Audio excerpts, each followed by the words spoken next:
épisode hors série. Bonjour fidèles auditeurs et bienvenue à ce hors-série de Silence on roule.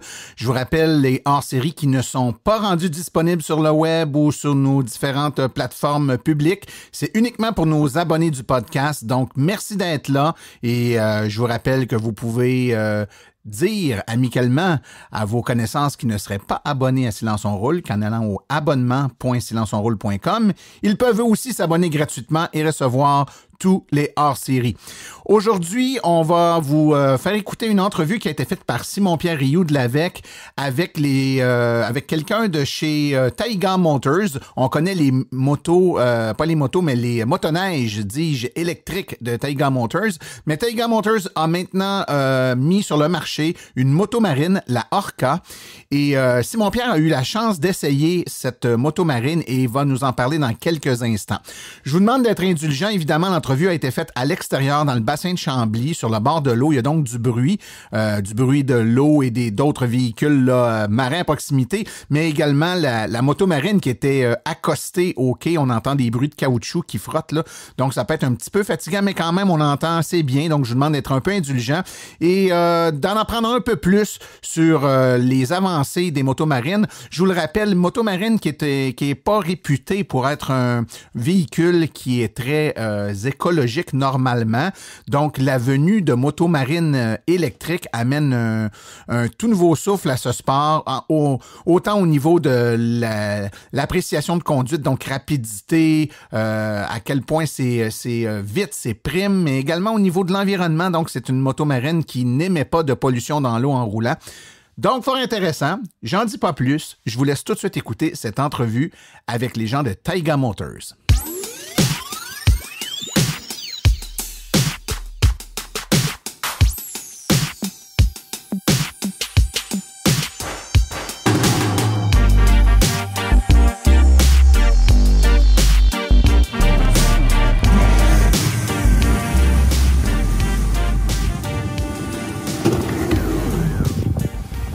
Bonjour tout le monde, ici Simon-Pierre Rioux de l'Association des véhicules électriques du Québec. Aujourd'hui, je suis à la Marina de Chambly avec Paul Achard de Taiga Motors.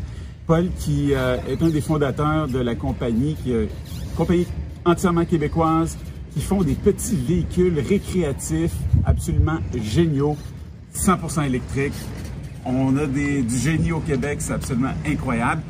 Ici, c'est la Orca, comme une baleine. La Orca, c'est une moto marine qui a une batterie en ce moment de 12 kWh, mais prototype qui va monter jusqu'à 20 kWh éventuellement. Donc, Paul, d'où est venue l'idée de faire une moto marine? Donc, en fait, nous autres, comme compagnie, on a commencé avec la motoneige comme produit. Puis on a fait ça pendant quelques années, on a lancé des prototypes. Mais ça n'a pas été donc qu'on a pensé, est-ce qu'on pourrait prendre la même motorisation puis mettre ça dans une moto marine, parce que c'est un créneau qui est très comparable à la motoneige. Donc on s'est essayé avec ça, on a fabriqué la Orca P1 que vous essayez aujourd'hui. Oui. Puis je pense que ça a vraiment démontré que la moto marine électrique, ça marche très bien en fait. Puis on est rentré en pré-vente avec ce véhicule-là. Puis écoute, en ce moment, on peut voir que la Orca est en train de se recharger. Est-ce que ça va être un problème pour les gens de pouvoir se recharger de façon facile, régulière, à des marinas ou à leur chalet? En réalité, c'est déjà très bien possible. Donc aujourd'hui, on est branché sur le 240 à la Marina de Chambly. Donc c'est déjà des installations. Donc ça, c'est des genres de choses qu'on peut retrouver de façon dans les différentes marinas. Puis je dirais, pour des particuliers qui ont des chalets, c'est pas mal plus facile d'installer une borne 240 que d'installer une tank de gaz sur votre terrain. Absolument, tu as bien raison.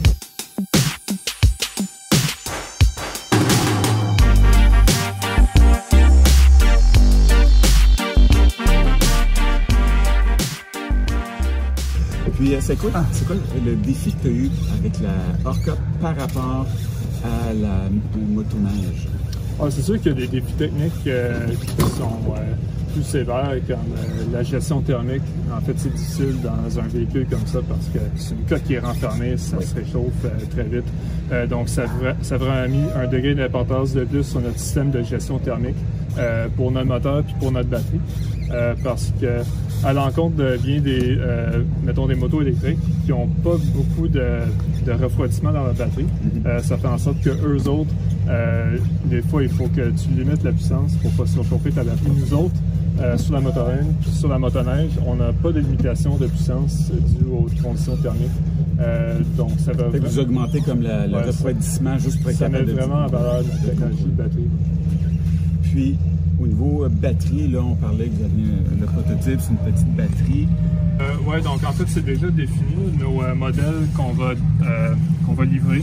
On a le modèle Orca Sport, qui est le modèle de base, qui va avoir une batterie de 20 kWh, puis le modèle Performance, qui va avoir une batterie de 24 kWh. Puis ça devrait être bon pour une autonomie d'environ 2 heures en utilisation normale. Disons, si vous conduisez fort, vous faites vous amusez, mais là, s'il y a un peu d'arrêt, de temps d'arrêt, de période avec vos amis. Ouais. Donc, on a vu en utilisation moyenne, c'est environ 2 heures. Puis ça monte jusqu'à top speed, là, genre 100, je pense que c'est la limite nautique, c'est comme 109 km/h. Donc, pas vraiment de compromis en termes de performance, puis ça accélère. C'est tellement un petit véhicule, puis vous mettez une batterie de 24 kWh. Écoute, ma Nissan Leaf de première génération avait une batterie de cette grosseur-là. Puis c'était énorme, c'était lourd. Puis vous êtes capable de faire ça, donc il y a des avancées technologiques.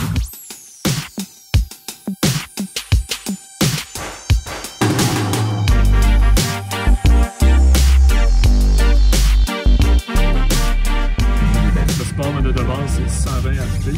Le modèle performance, c'est 180 HP. Ah, ok. Fait que ça livre énormément de puissance. Même celle-ci, c'est 120. Oui, exactement. Ouais. C'était assez grisant comme accélération. C'est très, très instantané en plus. Et c'est le plaisir de ne pas sentir les odeurs, de pouvoir avoir...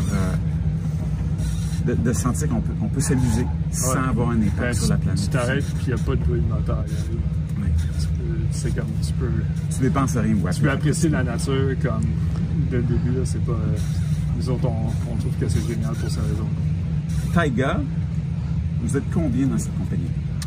En ce moment, on est une quinzaine d'employés au total. Nous autres, on est en phase d'expansion fulgurante. On espère quintupler notre équipe d'ici la fin de l'année. Parce que nous autres, on rentre sur le marché avec ces véhicules-là. On va faire nos premières livraisons de motoneige cet hiver, puis les premières livraisons de motomarine l'été prochain. Ah, j'avais remarqué ça justement qu'il y avait des précommandes sur votre site web pour la motoneige. Et là, je me suis dit, ben, c'est une production locale. On n'attend pas quoi que ce soit, c'est pas juste du prototype. Puis, on se monte une chaîne d'assemblage avec un partenaire en région au Québec. Donc, ça va être des véhicules assemblés au Québec. Nous autres, on fait la production des modules de propulsion chez Taiga, ce qui va être sûrement à Montréal. Donc, nous autres, on fait les batteries, les moteurs. On s'occupe de la conception, des développements. Exactement. Le moteur électrique est conçu, développé chez Taiga. C'est très important parce que c'est des moteurs électriques qui sont très compacts, qu'on peut mettre justement dans ce genre de petite plateforme-là. En fait, c'est la même motorisation entre ça et la motoneige. Puis dans le futur, on se voit aller vers le terrestre, donc les ATV, les side-by-side. Nous autres, on ne voit pas vraiment de limite à ce qu'on peut faire dans le monde des sports motorisés. Notre but, c'est de vraiment être comme juste les leaders dans ce domaine-là. Le modèle Orca Sport, de base, il va commencer à 15 000 $ US. Et puis, le modèle Performance va coûter un petit peu plus cher. Je pense que ça devrait être aux alentours de 17 000 $ US. C'est super. Oui, éventuellement, ça va être facilement 10 000 unités par année. On voit des ventes de comme entre 70 et 100 000 unités par année pour Taiga. À travers le monde aussi. Oui, c'est ça. Seulement au Québec. On est un marché mondial. On a une grosse demande en Amérique du Nord, mais aussi en Europe, en Scandinavie, par exemple.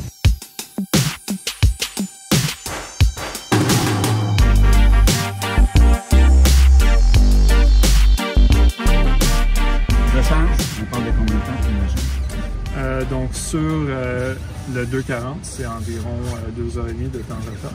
Donc, niveau 2, mettons. Fait que vraiment, tu peux t'amuser le matin. Oui. Tu te recharges pendant l'heure du dîner, puis après ça, tu repars en après-midi. Tu peux t'amuser comme ça. Oui, exactement. Capacité de remorquage pour des gens qui veulent faire du ski, ou c'est pas vraiment le... Oui, on a des vidéos sur Instagram. Okay. Facilement, du ski nautique, c'est pas un problème. Il y a un masse de puissance là-dedans. très capable. Une 2 places? Oui. Est-ce que vous pensez en faire un modèle 3 places? Oui, c'est dans nos plans. Ouais, c'est certain que l'autonomie, ça dépend de la conduite, mais on dit qu'avec un mode de conduite régulier, là, de sortir, de se faire du fun avec ça. Pas en fou comme toi, là. C'est comme... Moi, je suis test. C'est ça. Écoute, j'ai fait ma job. C'est toi qui parlais de brise-fer l'autre jour? Pour l'autonomie, on parle d'environ 2 heures de temps de conduite normale.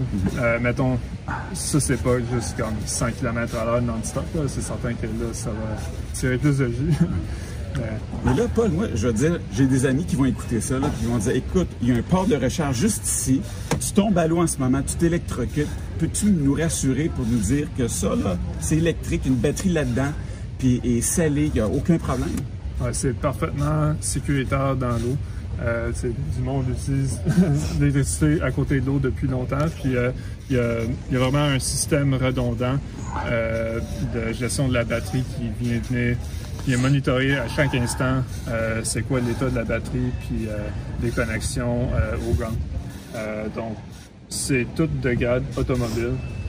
C'est tout ce qu'on trouverait, mettons, dans une Tesla. Vraiment que le port J1772 soit exposé comme ça, qu'on renverse la moto marine à l'envers. Il n'y a pas de danger. Aucun problème. S'il y a un accident, le système se shut down tout de suite automatiquement. Dernière chose, Paul, ce que j'aimerais savoir, qu'est-ce qui vous a donné l'inspiration de l'aérodynamique? Est-ce que vous avez regardé différents modèles à essence? Est-ce qu'il y a quelque chose qui change au niveau du véhicule, de son poids, de son équilibre pour faire une moto marine? Ou c'était juste, tu prends n'importe quel coque, tu mets un moteur électrique là-dedans et ça fonctionne? C'est sûr qu'on a une coque qui est optimisée pour la traînée hydrodynamique.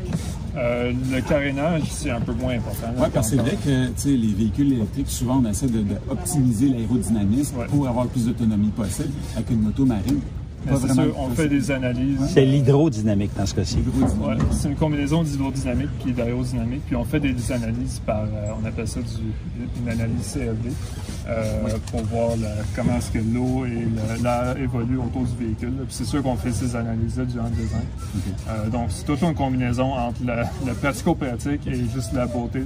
Nous autres, je pense qu'on est assez fiers du look qu'on a réussi. Oui, absolument. On peut être très, très fiers de ça. Ben super. Écoute, Paul, je te remercie beaucoup. Ça a vraiment été un super essai. Beau. Donc, c'est Simon Périeux pour l'AVEC à la Marinette Chambly.